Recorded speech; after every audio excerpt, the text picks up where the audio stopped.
এই গল্পটা ইউরোপের মিস্ট্রি কেস থেকে অনুপ্রাণিত। Hotel room 13। অদ্ভুত রুম বুকিং। জ্যাক নামের এক পর্যটক ইউরোপের একটি ছোট্ট শহরে হোটেল রুম বুক করে।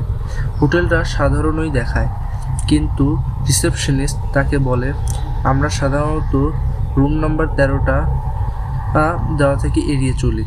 আপনি কি সেটাতেই থাকতে চান? জ্যাক একটু মজা করে বলল, ঠিক আছে, যেটা আছে সেটাই দাও। রুমে ঢুকতেই তার মন খারাপ হয়ে গেল। রুমটা সাধারণ, কিন্তু বাতি নিভছে জ্বলছে, আর বাইরে হালকা ঠান্ডা বাতাস বইছে। সে খেয়াল করলো ঘরের কোণে একটা ছায়া তার দিকে তাকিয়ে আছে, কিন্তু ঘর তো ফাঁকা। রাতের খাবারের পরে বেডে শুয়ে পড়ে।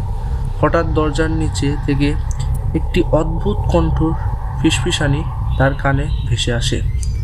জ্যাক প্রথমে ভাবল এটি কোনো বৃষ্টির শব্দ বা তার কোনো কল্পনা, কিন্তু যখন সে দরজা খুলতে যায়, দরজা থেকে এক অদ্ভুত ঠান্ডা হাওয়া বের হয়ে আসে, যেন কেউ বাইরে দাঁড়িয়ে আছে।